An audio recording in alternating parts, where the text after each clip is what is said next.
UDF ഭരിക്കുന്ന കോട്ടയം നഗരസഭയിൽ നിന്നും പെൻഷൻ തുക തട്ടിയെടുത്ത കേസിലെ പ്രതിയെ വിട്ടുകിട്ടാൻ വിജിലൻസ് ഇന്ന് കസ്റ്റഡി അപേക്ഷ സമർപ്പിക്കും. 5 ദിവസത്തെ കസ്റ്റഡി അപേക്ഷയാണ് അന്വേഷണ സംഘം ആവശ്യപ്പെടുക. സംഭവത്തിൽ കൂടുതൽ പേർക്ക് പങ്കുണ്ടോ എന്ന് വിശദമായി അന്വേഷിക്കണമെന്ന് CPIM ആവശ്യപ്പെട്ടു. കോട്ടയം നഗരസഭയിലെ ജീവനക്കാരനായ അഖിൽ സി വർഗീസ് 2,39 ലക്ഷം രൂപയാണ് തട്ടിയെടുത്തത്.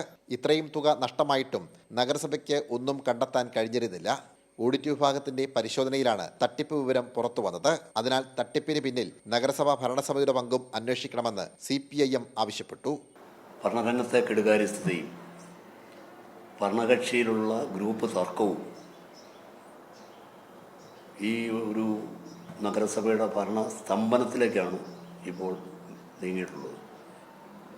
അതിൻ്റെ ഉത്തമമായ ഉദാഹരണമാണ് 2,39 ലക്ഷം രൂപയോളം ഒരു ജീവനക്കാരൻ സാധാരണക്കാരായ പാവപ്പെട്ട സാമൂഹിക പെൻഷൻ വാങ്ങുന്നവരുടെ പണം തട്ടിക്കൊണ്ടുപോയത്. അതുകൊണ്ട് വളരെ ഗൗരവത്തോടു കൂടിയുള്ള അന്വേഷണം ആവശ്യമാണ്. യഥാർത്ഥ തട്ടിപ്പ് നടത്തിയിട്ടുള്ള മറ്റാർക്കെങ്കിലും പങ്കുണ്ടെങ്കിൽ അവരെ പുറത്തു കൊണ്ടുവരണം. ചൊവ്വാഴ്ച പിടിയിലായ അഖിൽ സി വർഗീസ് നിലവിൽ റിമാൻഡിലാണ്. അഖിലിനെ കസ്റ്റഡിയിൽ വാങ്ങി വിശദമായി ചോദ്യം ചെയ്യുവാനാണ് വിജിലൻസ് സംഘത്തിന്റെ തീരുമാനം. ഒളിവിൽ കഴിഞ്ഞ സ്ഥലങ്ങളിലും നഗരസഭയിലെത്തിച്ചും തെളിവെടുക്കും. 5 ദിവസത്തെ കസ്റ്റഡി ആവശ്യപ്പെട്ട് ജില്ലാ വിജിലൻസ് കോടതിയിലാണ് അപേക്ഷ സമർപ്പിക്കുക. സനോജ് സുരേന്ദ്രൻ, കൈരളി ന്യൂസ്, കോട്ടയം.